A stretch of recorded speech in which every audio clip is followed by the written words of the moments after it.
जय हिंद दोस्तों। आज की इस वीडियो में हम देखेंगे क्लाउड कंप्यूटिंग आर्किटेक्चर के बारे में। तो इस वीडियो को देखने के बाद मैं आपको पूरा गारंटी के साथ कह सकता हूँ कि आपको ये क्लाउड कंप्यूटिंग आर्किटेक्चर के बारे में पूरा क्रिस्टल क्लियर नॉलेज हो जाएगा। तो आपको एक काम करना है इस वीडियो पे, तो फुल कंसंट्रेशन के साथ आपको इस वीडियो को देखना है। आपका बस 5-6 मिनट ही लूंगा, then you will be get clear to know about what is cloud computing architecture. Okay, तो चलिए, एक मोस्ट इंपोर्टेंट क्वेश्चन है आपके सेमेस्टर पॉइंट ऑफ व्यू से भी। तो what is cloud computing architecture? तो क्लाउड कंप्यूटिंग, हमको पता था कि क्लाउड कंप्यूटिंग क्या करता है ना, जो कंप्यूटिंग रिसोर्सेज है वो इंटरनेट के थ्रू हमारे पास प्रोवाइड करा देता है। तो ये आर्किटेक्चर क्या डिफाइन करता है ना, वो कैसे वो जो क्लाउड कंप्यूटिंग जो रिसोर्सेज को इंटरनेट के थ्रू कैसे हमको प्रोवाइड कर रहा है, वो उसका जो डिजाइन कैसा है वो इस वीडियो में हम देखेंगे। Okay, what is cloud computing architecture, इस वीडियो में हम देखेंगे। तो there will be two basic component, और हम कह सकते हैं कि there two important main component of the cloud computing architecture. One is front end, another is back end. Okay, what is front end? मैं आपको एक सिंपल सा एग्जांपल देता हूँ। सपोज मान लीजिए कि ये कोई आदमी है। ओके, अगर आपको front end and back and के बारे में कुछ पता नहीं है तो मैं आपको एक सिंपल सा एग्जांपल दे देता हूँ। सपोज मान लीजिए कि ये कोई आदमी है। ओके, तो आपने क्या किया ना, ये चल रहा है रोड पे, आपने इसको जाके एक थप्पड़ लगाया। ओके, थप्पड़ लगाया कहाँ पे? उसके गाल पे थप्पड़ लगाया। तो फिर क्या करेगा ना, वो उसके रिस्पॉन्स में आपको भी एक थप्पड़ दे सकता है। वो डिपेंड करता है कि उसका प्रोसेसिंग, मतलब उसका मेमोरी कितना स्पीड पे काम करता है। That's depend on his processing unit. तो आपने क्या किया ना, आपने जाके सीधा उसके गाल पे एक थप्पड़ लगाया। मतलब आपने जो मारा था उसको उसके फ्रंट एंड, मतलब आप उसके चेहरे पे मारा था। आप ऐसा मान लीजिए, चेहरा जो होता है फ्रंट एंड। ओके, एंड फिर क्या हुआ ना, आपने जब थप्पड़ मारा उसके दिमाग में गया कि अरे मेरे को कोई मारा, मेरे को कोई मार मार उसको, मार उसको, इस टाइम ऐसा करके उसके दिमाग में गया। आपने क्या किया, उसके गाल पे मारा था, लेकिन उसका प्रोसेसिंग कहाँ पे हो रहा है? Back and. बैक एंड मतलब उसके दिमाग, यहाँ पे दिमाग में प्रोसेसिंग हो रहा है, इनसाइड में। आपने तो दिमाग को नहीं मारा था ना, आपने फ्रंट मतलब उसके गाल को मारा था।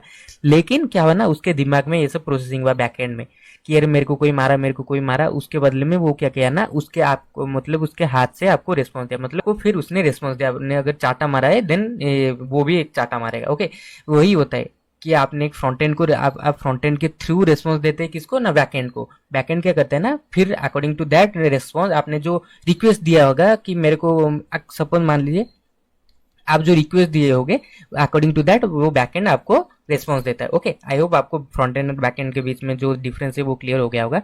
तो चलिए जानते हैं व्हाट इज, क्या क्या कंपोनेंट आता है front end and back and पे। तो जो फ्रंट एंड पे क्या होता है ना, the only things that is client infrastructure. Client infrastructure means graphical user interface, हम इसको बोल सकते हैं, एंड कमांड लाइन इंटरफेस भी हो सकता है। लेकिन most of the time we are using the graphical user interface. Graphical user interface means suppose मान लीजिए कि ये व्हाट्सएप है, व्हाट्सएप का आपको व्हाट्सएप का ऐसा डीपी बना होगा, एक कॉल का आपका डीपी बना होगा व्हाट्सएप का। एंड मान लीजिए इंस्टाग्राम पे कैसे लोगो है, इंस्टाग्राम का जो लोगो है इस टाइप का लोगो रहता है। उसके थ्रू आप क्या होता है ना, वो सब क्या होता है ना, graphical user interface. And command line interface क्या होता है ना, आपको वही इंस्टाग्राम को ओपन करने के लिए आपको जाना पड़ेगा टर्मिनल पे, टर्मिनल पे कमांड देना पड़ेगा ओपन instagram.com या instagram.com, ये सब इंस्टाग्राम ओपन होता है। हमारे लिए क्या है ना, ग्राफिकल यूजर इंटरफेस ज्यादा सुटेबल रहता है। ओके, तो क्या होता है ना, सपोज मान लीजिए क्लाइंट इंफ्रास्ट्रक्चर। क्लाइंट इंफ्रास्ट्रक्चर मतलब वो जो सपोज फ्रंट एंड मतलब क्लाइंट जिसके थ्रू, सपोज ये सिस्टम, क्लाइंट जिस सिस्टम पे वो कम्युनिकेट करता है, that is known as client infrastructure. Client suppose ये हमारा सिस्टम है, this known as client infrastructure through which client is going to communicate with the back end. Client को पता नहीं है कि बैक एंड क्या है। ओके, क्लाइंट नॉर्मल यूजर कोई भी हो सकता है, आप हो सकते हो, आपके मम्मी डैडी, कोई भी हो सकता है। क्लाइंट को पता नहीं है कि बैकएंड पे क्या है, कैसे काम करता है। क्लाइंट को इसके बारे में जानने की कोई जरूरत नहीं है। लेकिन क्या हो रहा है ना, क्लाइंट रिक्वेस्ट दे दिया, सपोज क्लाइंट रिक्वेस्ट दे दिया कि मेरे को मतलब एक व्हाट्सएप ओपन कर दो। ओके, तो ये क्या होगा ना, बैकएंड पे क्लाइंट को कुछ जानने की जरूरत नहीं है कि मेरा बैकएंड कैसे ओपन हो रहा है, क्या हो रहा है, के थ्रू आ रहा है, ये उसको जानने की कोई जरूरत नहीं है। लेकिन क्लाइंट क्या कर देगा ना, मेरे को रिक्वेस्ट दे देगा कि मेरे को व्हाट्सएप ओपन कर दो, एंड बाकी जो काम है वो बैकएंड का है। तो चलिए, क्या होता है ना, ये इंटरनेट को हम बाद में देखेंगे, what is this internet, what is this role of the internet. I hope आपको पता चल गया होगा कि what is the role of internet. Okay, तो फिर भी हम इसको लास्ट में देखेंगे। तो क्लाइंट सपोज यहाँ पे हमको रिक्वेस्ट दे दिया। ओके, क्लाइंट हम सबको जो हमको रिक्वेस्ट दे दिया, तो फिर ये आता है बैकएंड। बैकएंड का कंपोनेंट यहाँ पे शुरू होता है। क्या बैकएंड का जो पहला कंपोनेंट है application. Application means through which the client request, मतलब किस ऐप के थ्रू या किस एप्लीकेशन के थ्रू हम कह सकते हैं कि सपोज मान लीजिए कोई वेबसाइट हो गया या कोई एप्लीकेशन हो गया जिसके थ्रू क्या क्लाइंट ने क्या किया ना, उसको उस ऐप पे हमको रिक्वेस्ट दिया होगा। सपोज मान लीजिए कि कोई भी, ये AWS हो सकता है, गूगल क्लाउड हो सकता है, जिसके थ्रू क्या होगा ना, क्लाइंट ने रिक्वेस्ट दिया होगा। ये सपोज AWS ऐप है, सपोज मैं आपको एग्जाम्पल लेता हूँ, सपोज एक AWS ऐप है, AWS ऐप को ओपन करके जाके क्लाइंट ने एक रिक्वेस्ट दिया होगा कि सपोज ये कर लो, ये कर लो। This is known as application. I hope आपको एप्लीकेशन के बारे में थोड़ा आइडिया आ गया होगा। ओके, अगर आपका एग्जाम कल भी है तो आप इस वीडियो को उसी दिन पे देख रहे हो ना, तो then you can easily write the concept in your exam, okay, in your own language.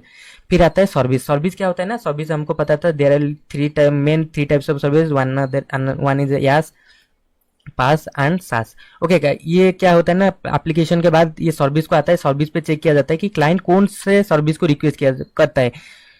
Okay, backend पे प्रोसेस किया जाता है कि क्लाइंट किस टाइप के सर्विस को रिक्वेस्ट किया है, either infrastructure as a service को, या प्लेटफॉर्म एज ए सर्विस को, या सॉफ्टवेयर एज ए सर्विस को। अकॉर्डिंग टू दैट उसको रिस्पॉन्स दिया जाएगा। आई होप आपको सर्विस के बारे में थोड़ा सा आइडिया आ गया होगा। फिर आता है run time cloud. Run time cloud का मतलब होता है real time cloud. Okay, real time cloud. Run time cloud का मतलब जो डिफिनेशन मीनिंग है वो होता है real time cloud. As you can see there is a word associated with this is known as real. Real means ये real time cloud, run time cloud जितना fast होगा, जो क्लाइंट से जो रिक्वेस्ट आ रहा है ना, रिक्वेस्ट आ रहा है जो, वो इतना जल्दी, उतना ही जल्दी फेच होगा एंड अकॉर्डिंग टू दैट उतना ही जल्दी उसको रिस्पॉन्स मिलेगा। सपोज क्लाइंट ने रिक्वेस्ट किया था कि मेरे को व्हाट्सएप ओपन कर दो, तो क्या होगा ना, वो जितना ये real time run time cloud जितना फास्ट होगा, उतना बैकएंड को जब पता चल जाएगा कि क्लाइंट ने रिक्वेस्ट किया है व्हाट्सएप को ओपन कर दो, वो क्या करेंगे ना, रन टाइम क्लाउड के थ्रू जितना फास्ट होगा उतना फास्ट उसको रिस्पॉन्स दिया जाएगा। आई होप आपको रन टाइम क्लाउड के बारे में थोड़ा सा आइडिया होगा, आ गया होगा। पार्टी स्टोरेज है ना, स्टोरेज ये होता है कि स्टोरेज जहाँ पे हमारा डेटा वगैरह स्टोर किया जाता है। स्टोरेज डेटा हो गया, एप्लीकेशन का कुछ डिटेल्स हो गया, जहाँ पे स्टोर किया जाता है, that's known as storage. Okay, I hope आपको स्टोरेज के बारे में थोड़ा सा आइडिया आ गया होगा।